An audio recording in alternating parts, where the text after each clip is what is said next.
자비로우신 하나님 아버지, 저희들에게 하나님을 예배할 수 있는 이 귀한 시간을 주시니 감사합니다.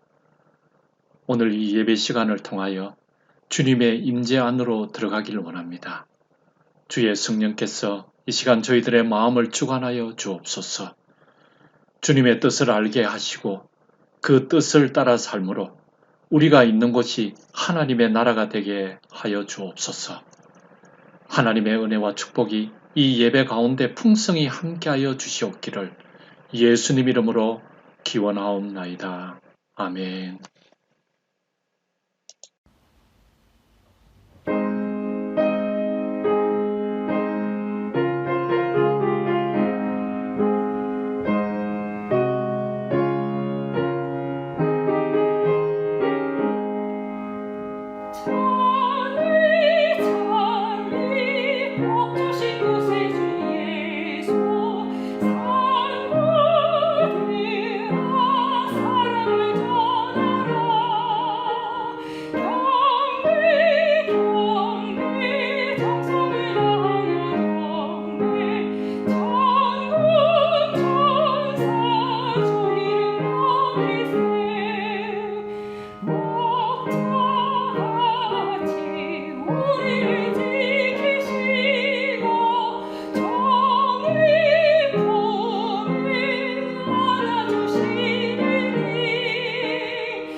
하늘에 계신 우리 아버지, 저희에게 사랑으로 늘 함께 하시고 매일 매순간 새 생명을 창조해 주심을 감사합니다. 아버지의 심속에 참여하여 이렇게 편안한 가운데 예배드릴 수 있도록 도와주셔서 감사합니다. 이 시간 많은 불안과 두려움과 슬픔과 아픔으로 기도하는 영혼들에게 평안과 쉼과 치유를 허락하여 주시고 그 생명으로 주님과 동행할 수 있는 저희가 되게 하여 주시옵소서. 오늘 안식일 주님의 사랑으로 밝고 즐거운 안식일이 되게 하여 주시고 말씀을 주시는 목사님과 듣는 저희들에게 더욱더 주님의 크신 은혜가 함께하여 주시옵소서. 재림의 때가 가까운 이때에 저희에게 각성할 수 있도록 도와주시고 말씀을 통하여 주님께서 주시는 놀라운 사랑과 또 마지막 때를 살아가는 저희들에게 지침을 주심을 감사합니다.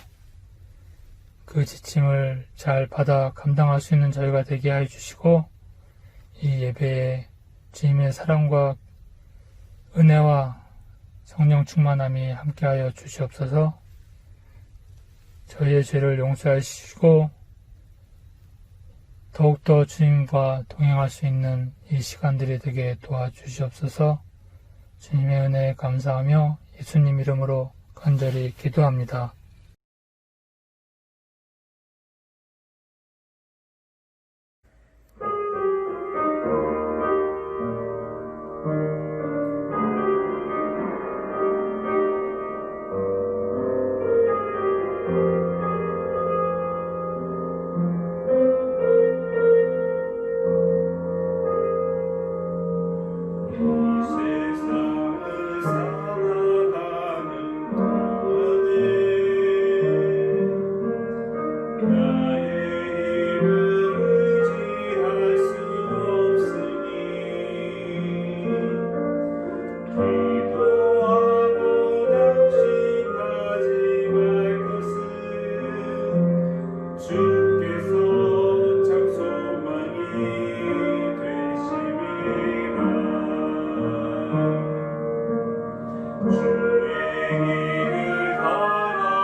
성도 여러분, 안녕하십니까?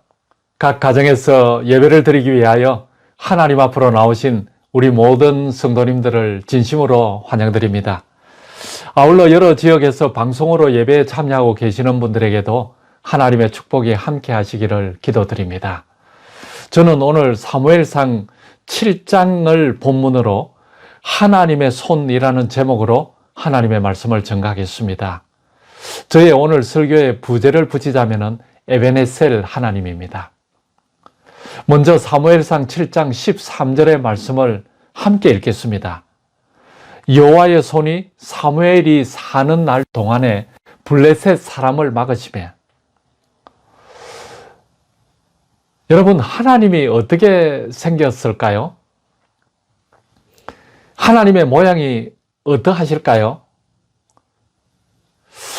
뭐 좋은 질문인지 모르겠지만은 사실 우리가 궁금해 할 수 있습니다. 그러나 분명한 사실은 하나님은 우리의 육안으로 볼 수 없다는 것입니다. 따라서 어떤 모양이나 생김새로 하나님을 묘사할 수 없습니다. 그런데 여러분, 성경에 보면 하나님에 대해 언급할 때 종종 하나님을 인간의 모양으로 표현하는 경우가 있습니다. 예를 들면은 하나님의 눈, 하나님의 귀, 하나님의 얼굴 등으로 하나님을 사람의 그 인체와 같은 모습으로 표현하는 것입니다.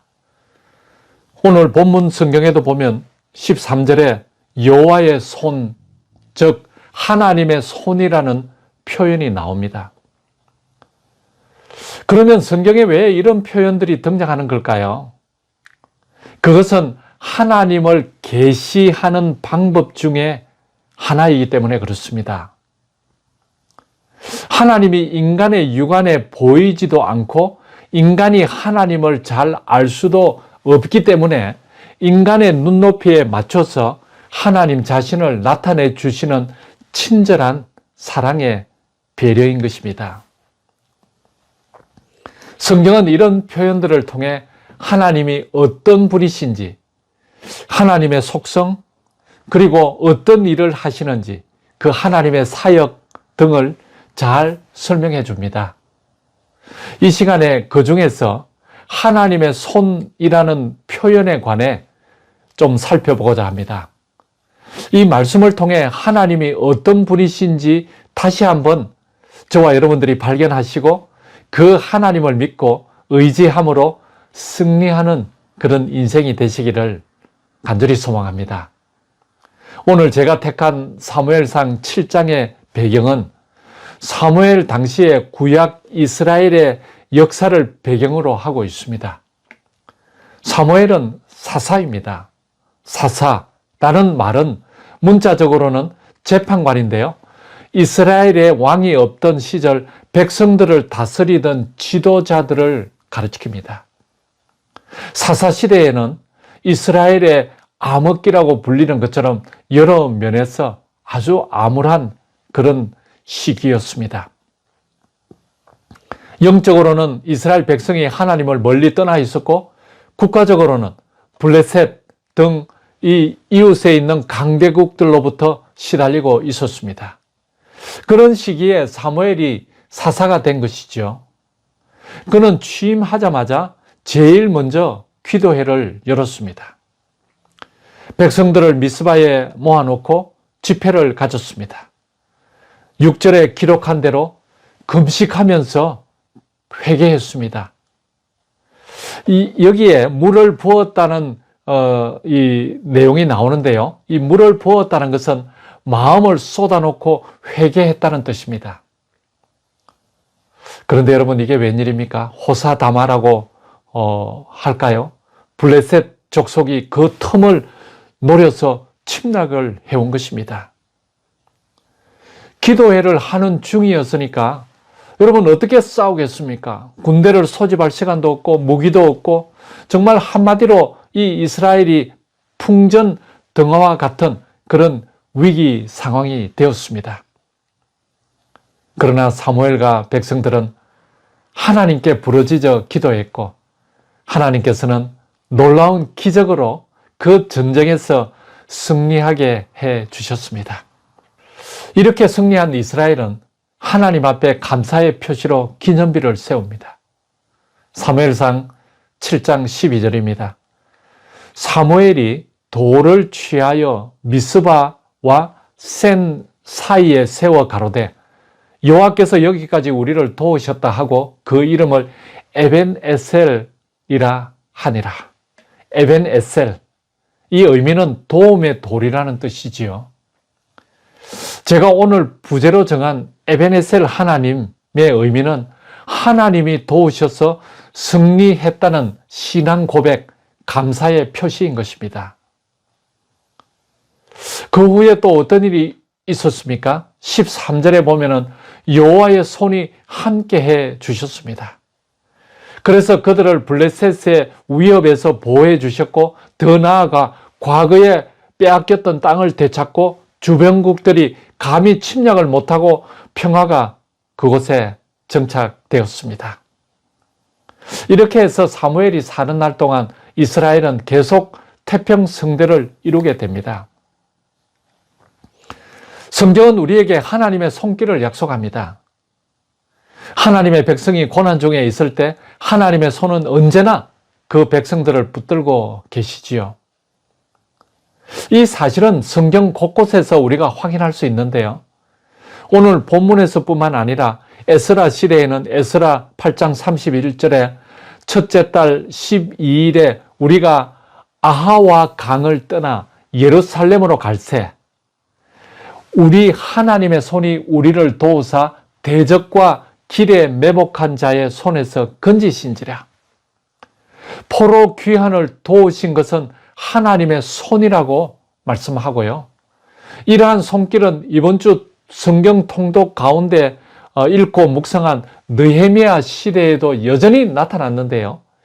예루살렘 성은 회파되고 성문은 다 불탔고 백성들은 뿔뿔이 흩어진 그 상황에서 느헤미야는 내 하나님의 선한 손이 나를 도우심으로 왕이 허락하였다라고 고백합니다. 이처럼 이스라엘의 역사는 그들을 돕는 하나님의 손의 역사였습니다. 도움이 필요한 순간마다 하나님의 손은 어김없이 그들의 삶을 인도하셨고 구원을 베푸셨지요. 정말이지 그들의 역사는 참으로 나의 의로운 손으로 너를 붙들리라 는 약속의 성취였던 것입니다. 사랑하는 성도 여러분, 우리는 여기서 무엇을 깨달을 수 있습니까? 이스라엘의 승리는 보이지 않는 가운데 하나님의 손이 역사하시고 도와주신 결과라는 사실입니다. 이 사무엘 7장에 나오는 오늘 본문의 사건을 보면 하나님의 손은 하나님의 임재와 하나님의 능력을 의미함을 알 수 있습니다. 하나님은 그 손으로 이스라엘을 도와주셨습니다. 그 도움은 전쟁의 위기에서 구원해 주신 것입니다. 그리고 그 후에 모든 위험으로부터 보호해 주신 것입니다. 성경을 연구해 보면은 정말 이 외에도 하나님의 손이 다양한 역사를 통해 우리 성도들을 도와주심을 알 수 있습니다. 여러 가지가 있지만 그 중에 몇 가지를 정리해서 오늘 이 시간 우리 성도님들에게 좀 소개를 드리고자 합니다. 하나님의 손의 의미, 그 첫째는 구원의 손길입니다. 이 본문에서 보면 이스라엘이 하나님의 손길로 블레셋의 위험에서 구원을 받습니다. 그리고 그 이전에 이스라엘은 역시 하나님의 손길로 애굽의 압제에서 출애굽함으로 구원을 받았습니다. 신명기 26장 8절에 여호와께서 강한 손과 편팔로 큰 위험과 이적과 기사로 우리를 애굽에서 인도하여 내었다. 그렇게 기록하고 있습니다. 출애굽 후 광야로 나간 이스라엘 앞에 홍해가 가로막았지만 그리고 뒤에는 애굽의 군대가 추격했지만 이스라엘은 하나님의 손길로 구원받았습니다. 출애굽기 15장 6절에 여호와여 주의 오른손이 권능으로 영광을 나타내시니이다. 여호와여 주의 오른손이 원수를 부수니이다. 여러분, 더욱 중요한 것은 죄와 사망에서 우리가 구원을 받는 것입니다. 하나님은 예수님의 십자가의 그 대속으로 우리를 죄와 사망에서 그리고 마귀의 권세에서 구원해 주셨습니다. 더 나아가서 세상의 환난과 시험에서 우리를 구원해 주십니다. 예수님은 이러한 구원의 역사에 대해 이렇게 말씀하십니다. 요한복음 10장 28절 29절에 있는 말씀인데요. 내가 저희에게 영생을 주노니 영원히 멸망치 아니할 터이요 또 저희를 내 손에서 빼앗을 자가 없느니라. 저희를 주신 내 아버지는 만유보다 크심에 아무도 아버지 손에서 빼앗을 수 없느니라. 예수님의 손과 하나님 아버지의 손은 우리가 얻은 구원을 빼앗기지 않도록 우리를 꼭 붙잡아 주십니다. 어떤 한 소년이 6.25 때 고아로 거지 노릇을 하며 길거리를 방황하고 있었습니다. 그러던 어느 날 미군 트럭이 그 앞에 섰습니다. 그리고 그를 가엾게 여긴 미군이 그의 손을 붙잡아 트럭으로 끌어올렸습니다. 그 후 그는 미군 부대에서 하우스보이로 일하게 됩니다. 그러다가 미군 장교의 눈에 들어 양아들이 되어서 미국으로 건너가게 되지요. 거기서 그는 예수님을 만났고 그리고 공부를 하게 됩니다. 후일 그는 대학 교수가 되었고 상원 의원이 됩니다. 그는 자신의 생애를 회고하면서 이렇게 간증합니다. 트럭에서 나를 건져 올린 손은 주님의 손이었으며 울고 있는 나를 안아준 양 아버지의 포옹은 하나님의 사랑이었다. 이분은 우리 성도님들도 아마 잘 아시는 미국에서 정말 성공한 한국인 중에 한 사람인 신호범 씨입니다. 폴 신이라고 하죠. 교회 장로님이신 그는 인생을 뒤돌아보면서 하나님의 손길이 그의 삶을 구원했다고 고백합니다. 사랑하는 성도 여러분, 여러분들은 하나님의 구원의 손길을 경험하고 계시는지요? 오늘도 나를 어려움에서 구원해 주시는 그 손길을 느끼시는지요? 저는 여러분들의 삶을 뒤돌아보며 하나님의 구원의 손길을 한번 꼭 생각해 보시기를 간절히 바랍니다. 실의 소망 426페이지는요. 무죄하신 분은 죄인의 연약함을 동정하시고 그녀에게 구원의 손길을 뻗치셨다 라고 기록합니다. 그 여인에게 구원의 손길을 뻗치신 예수님은 여자의 후손인 저와 여러분들에게도 여전히 구원의 손길을 뻗치고 계심을 믿게 되시기를 바랍니다. 그리고 두 번째 하나님의 손은 보호의 손길입니다. 사무엘상 7장 13절을 다시 한번 보면은요, 여호와의 손이 사무엘이 사는 날 동안에 블레셋 사람을 막으심에 이렇게 되어 있는데요. 이스라엘을 보호한 하나님의 손길이 있었음을 이곳에서 언급하고 있습니다. 하나님은 우리를 세상의 모든 위험에서부터 보호하십니다. 성경은 그 보호하심을 가리켜 하나님의 손이 우리를 붙드시는 것으로 묘사합니다. 이사야 41장 10절은 두려워 말라 내가 너와 함께 함이니라. 놀라지 말라 나는 내 하나님이 됨이니라. 내가 너를 굳세게 하리라. 참으로 너를 도와주리라. 참으로 나의 의로운 오른손으로 너를 붙들리라. 특별히 이 오른손이라 함은 능력이 있는 손길임을 강조하는 것입니다. 성경에서 오른쪽은 능력 혹은 권능을 상징하는 것이지요. 다윗은 보호하시는 하나님의 손길을 가리켜 이렇게 표현합니다. 시편 37편 24절입니다. 저는 넘어지나 아주 엎드러지지 아니하면 여호와께서 손으로 붙드심이로다. 영화 이 닥터 지바고의 마지막 장면을 여러분 혹 기억하시나요? 아버지는 어떤 상황에서도 자식의 손을 놓지 않는 법이지. 너의 친아버지는 닥터 지바고란다. 그렇게 영화의 마지막 장면이 끝이 나지요. 여러분 그렇습니다. 아버지는 절대 자식의 손을 놓지 않습니다. 그렇다면 하물며 당신의 독생자를 십자가에 내어주시기까지 우리를 사랑하시는 하나님 아버지가 어찌 우리의 손을 놓아버리겠습니까? 하나님은 분명 어떤 경우에라도 그 손길로 우리를 꼭 붙잡아 주실 줄로 믿습니다. 하나님은 그러신 분이에요. 세 번째로 하나님의 손은 인도의 손길입니다. 우리의 인생은 초행길입니다. 누가 살아본 인생을 사는 사람은 이 세상에 아무도 없습니다. 그렇기 때문에 미래를 우리는 알 수가 없습니다. 그래서 안내자가 필요합니다. 그런데 인간 안내자는 위험합니다. 왜냐하면 그 역시 초행길이기 때문이지요.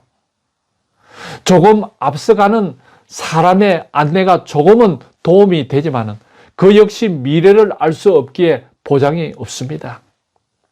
오직 창조주 하나님, 전지전능자 하나님이 우리의 과거도 현재도 미래도 아시기에 진정한 안내자가 되어 주십니다.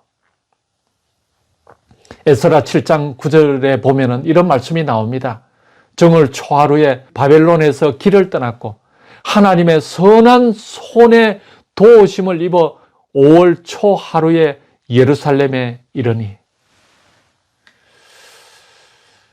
에스라가 포로 생활을 하던 중 조국 이스라엘로 귀환하게 됩니다.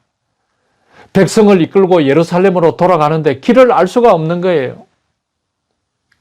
요즘처럼 길이 분명하고 좋은 것도 아니고 지도나 내비게이션 같은 것이 있는 것도 아니고 아주 막막했을 것입니다. 그러나 하나님의 손길이 동행함으로 안전하게 예루살렘에 도착하게 됩니다.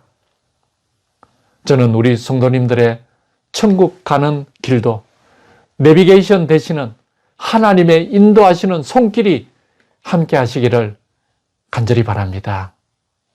그분의 인도하심을 따라가는 것이 가장 좋은 길이요, 구원의 길이요, 생명의 길인 것입니다.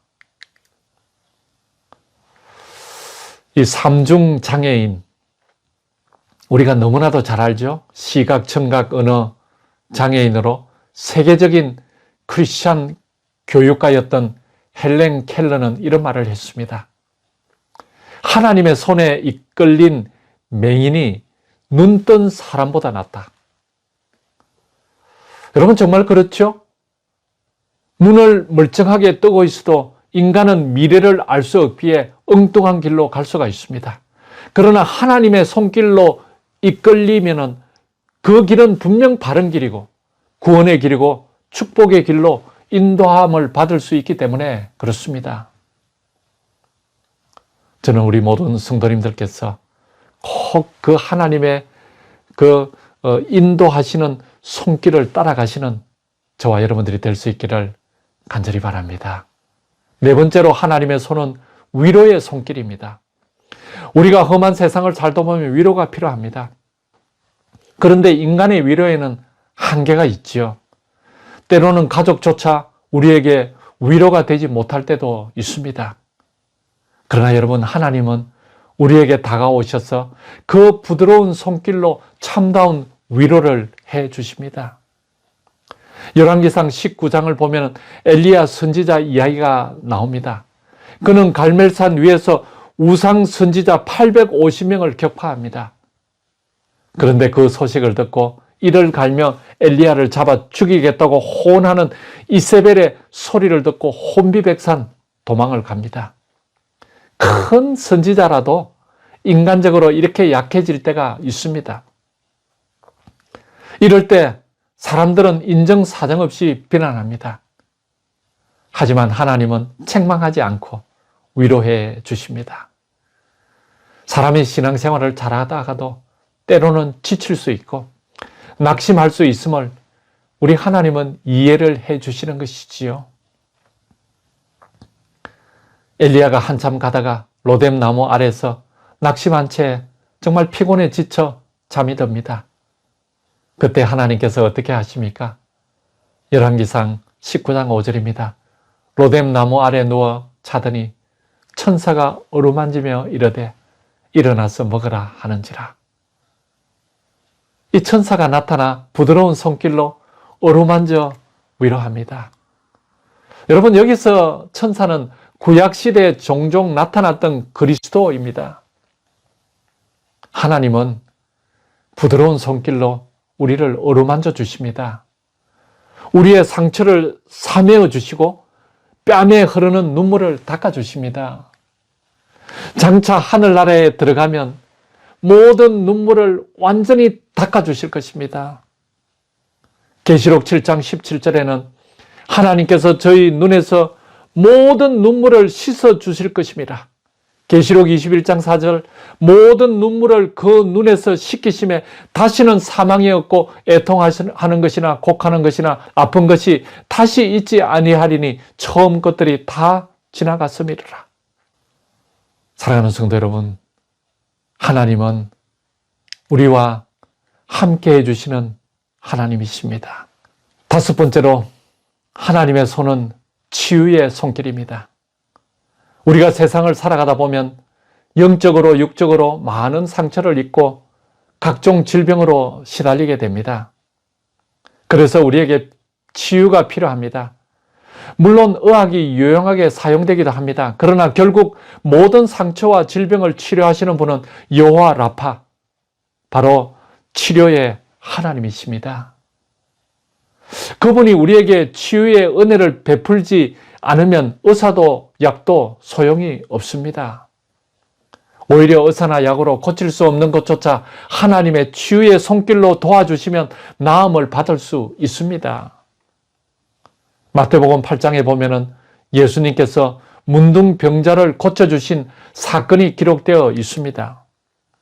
마태복음 8장 2절 3절에 한 문둥병자가 나와 절하고 가로되 주여 원하시면 저를 깨끗게 하실 수 있나이다 하거늘 예수께서 무엇을 내밀어요? 손을 내밀어 저에게 대시며 가라사대 내가 원하노니 깨끗함을 받으라 하신대 즉시 그 문둥병이 깨끗하여진지라.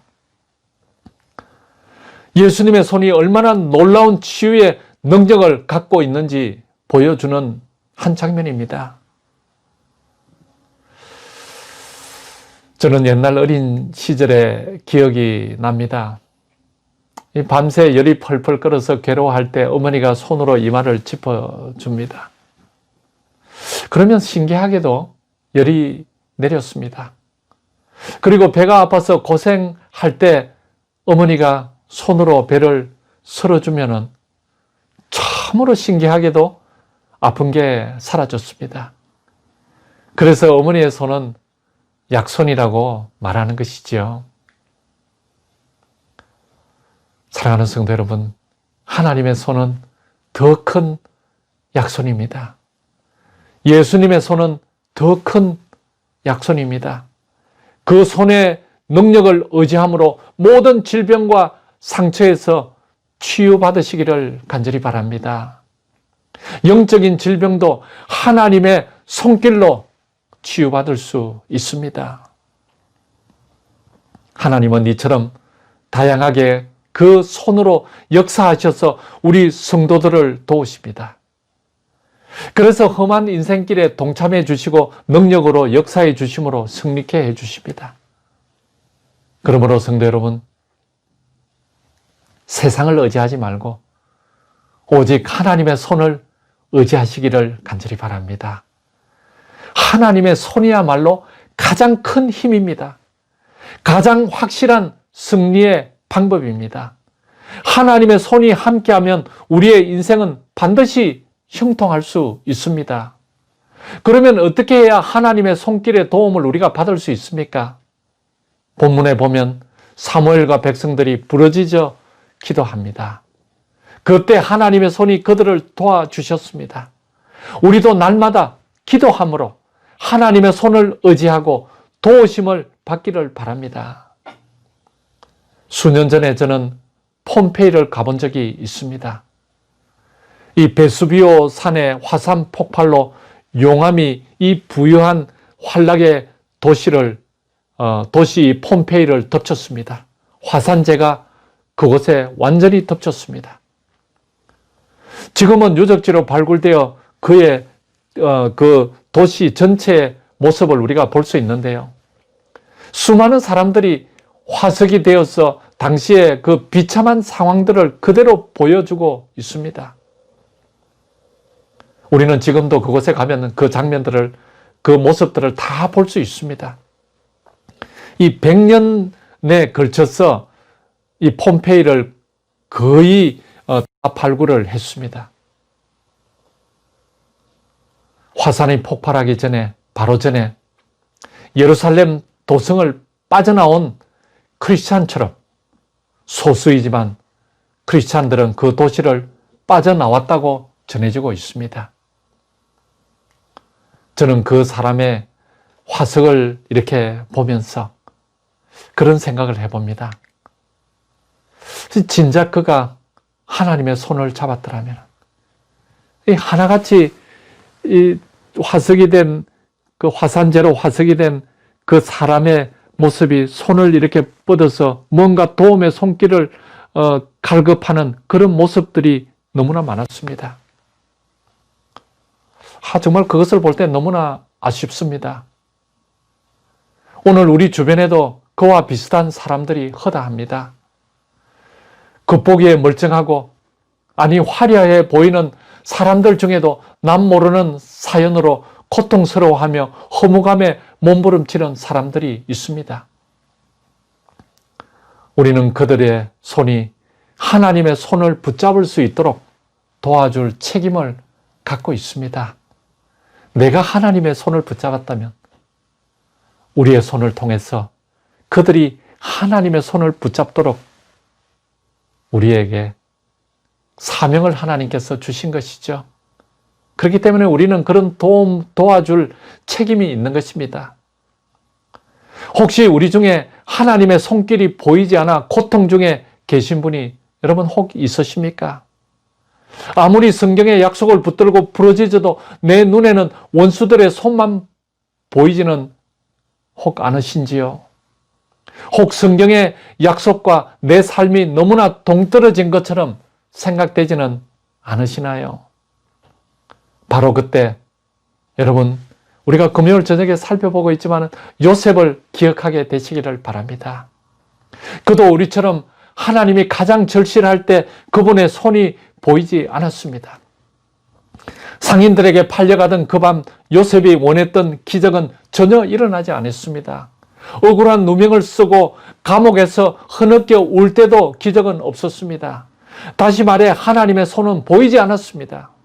도대체 하나님의 뜻대로 살려는 그에게 왜 이런 어려움이 생기는지 그는 알 수가 없었습니다. 그런데 놀랍게도 하나님의 손길이 가장 절실했던 그 순간 하나님은 이미 요셉과 함께 하셨던 것입니다. 그래서 성경은 요셉의 삶이 형통하다고 기록하는 거예요. 하나님께서 함께 하셨기 때문에 요셉의 삶이 종이 되었을 때나 감옥에 가서 죄수가 되었을 때나 형통하였다고 그렇게 기록하는 것입니다.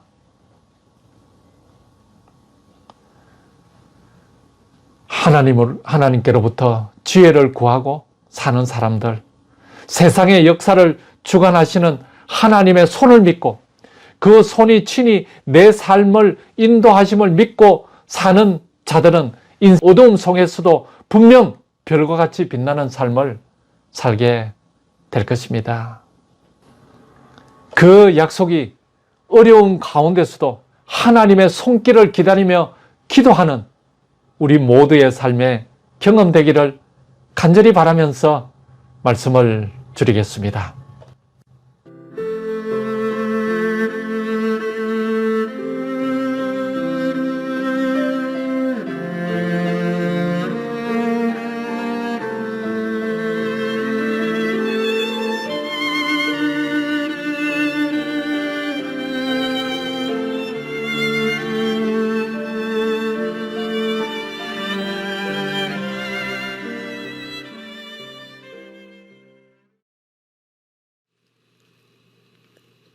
하늘에 계신 우리 아버지 하나님, 은혜에 감사드립니다.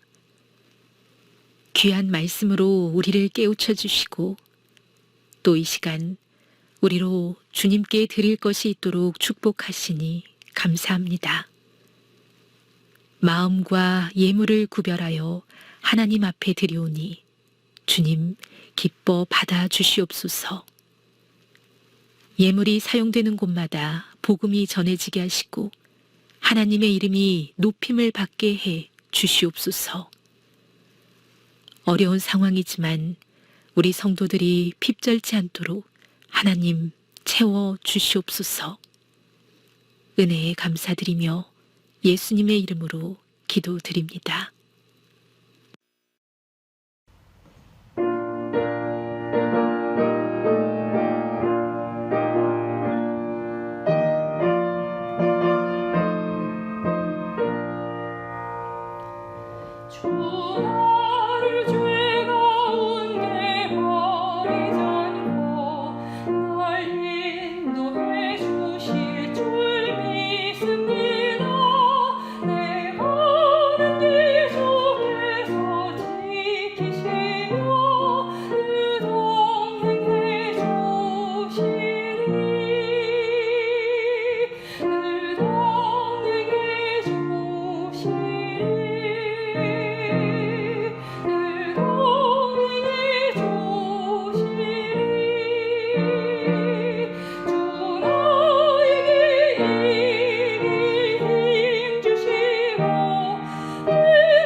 은혜로우신 아버지 하나님, 주의 신실한 백성들이 하나님 앞에 나와 오늘 이 시간 예배 드릴 수 있도록 인도하여 주셨사오니 은혜를 감사드립니다. 하나님의 손이 구원의 손길이고 보호의 손길이며 인도의 손길이요 위로와 치유의 손길임을 오늘 말씀을 통하여 다시 한번 깨닫게 하여 주셨사오니 아무리 힘들고 어려운 상황이 올지라도 주님의 손 놓지 않도록 도와주옵소서. 이 시간 성령의 인도하심을 간구합니다. 주님의 손 굳게 잡은 자로 고난 가운데 있는 다른 사람들에게 예수님의 손을 잡도록 도와주는 사명자로 살게 하옵소서. 지금은 우리 구주 예수 그리스도의 은혜와 하나님 아버지의 무한하신 사랑과 성령의 교통하심이 우리 모두에게 이제로부터 영원까지 함께하여 주시옵기를 예수님 이름으로 간절히 축원하옵나이다. 아멘.